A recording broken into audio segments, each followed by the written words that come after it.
I can ride now, my GoPro's on. Yes! Sender! Woo!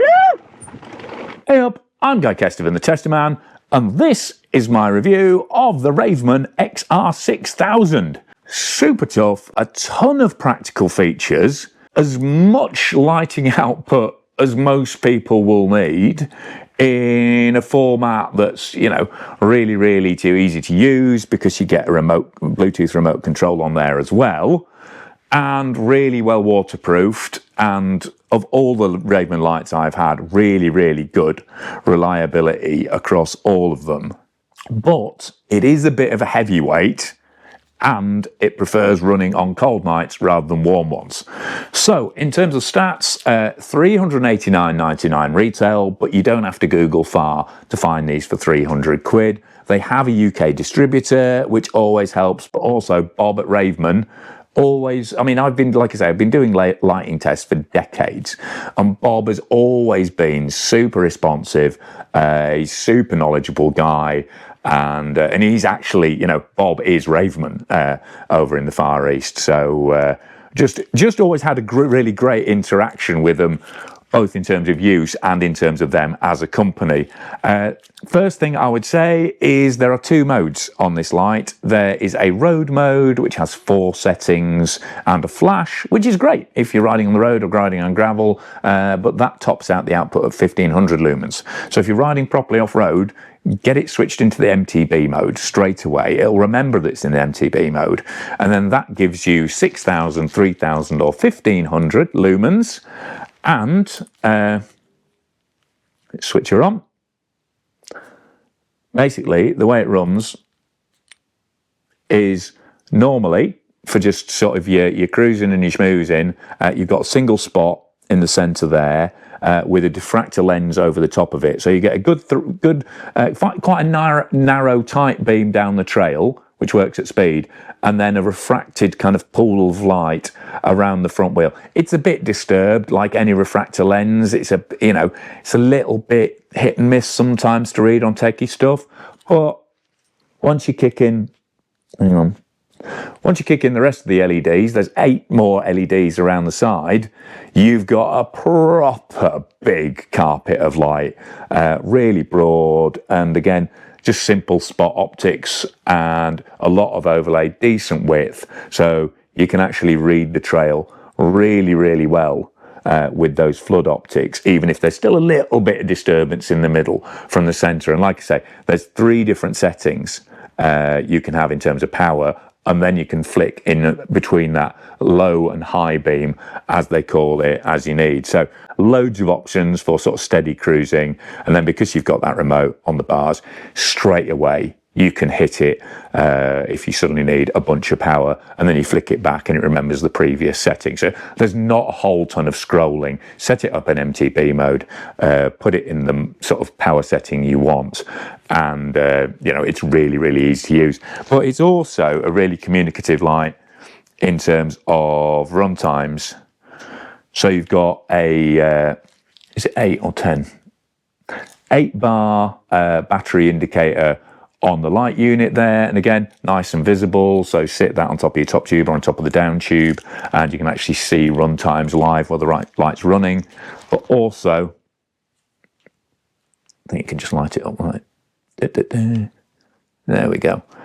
Also, you've got another 4 LED battery runtime indicator on there. I mean, it's a bit of a shame, maybe, that you don't get the OLED display off the Ravemen 2400, but, you know, which, you know, it gives you an actual sort of minutes and hours reading on it, and, but, you know, I don't think you could put it on the head unit because that does get pretty hot, and you know, obviously anything like that does take away runtime.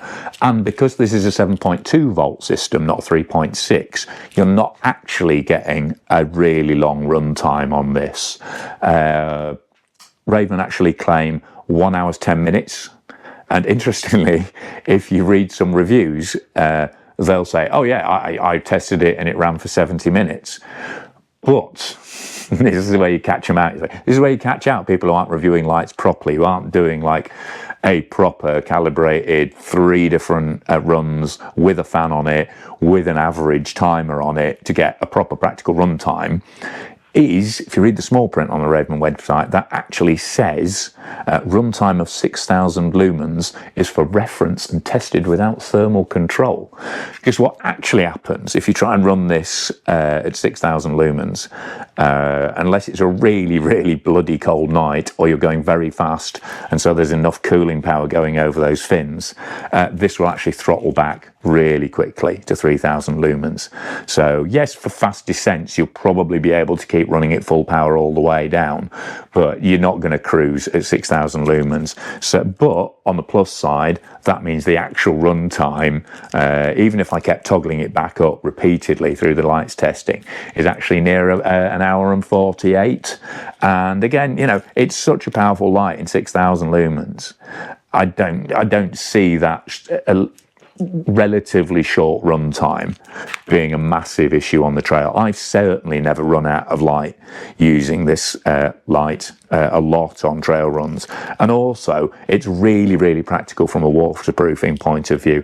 It's IPX8 and IPX6, so essentially fully submersible for all the components apart from that remote. That remote is only IPX4, which is all right for the occasional splash, but basically remember to take it off if you're going to jet wash it or hose it, and you know, try not to drop it in a puddle because that Ravemen remote might suffer. Then you can get another one, but you know, if you just try not to drown it in the first place, that'll be a win. It comes with a metal clamp as standard, nice CNC machined. Well, it's forged and CNC machined clamp that works with 35 or 31.8mm bars. It's offset, so the light sits over the front of your stem, but also you can get little GoPro adapters that bolt into the top or the bottom of the light, so you can run it if you've got a GoPro mount underneath your stem or underneath a out front mount for your Garmin. You can put it on that, or you can actually run the light as a helmet light as well, because I mean, it's chunky, it's a whole, you know, all the front end is aluminium, which is why it's quite a hefty light for its output. But you know, there's enough length. I mean, maybe if you're tall and you're running a hip pack, that might be a bit of a stretch. You know, it might be best in a pack to just get that full length. What do I look like at this point? Probably. So yeah, you might have to think a bit about the length of the cable if you are running it as a helmet light. But on the plus side, that means there's not a huge amount of excess cable lagging about on your bike. I mean, these are really good quality cables on this, and like I say, I've not had an issue, and I've not had anyone comment on issues either when I've mentioned Ravemen lights before. But you know, having the cable is often a weak spot in a separate system like that, and also it is quite a chunky light block as well, with only these two little flat feet on it. There's no curve on it or anything like that. So, I mean, you've got silicone straps there, but that can kind of slip and slide about on the frame if you're not careful. And obviously, while it's relatively short and compact, it's quite broad. So make sure there is somewhere that you can fit that on your frame. Ideally, with that screen uppermost so you can actually see the runtime. But yeah, I mean, in terms of practical use, I have had zero problems with it, apart from that slight thermal issue on the trail. That's not really a problem. However, as with all reviews, if you could get in touch with your feedback on this light or any other Ravemen lights, I've got the 2400. I should have had it on the top. Where is he? Oh, no, it's tool drawer.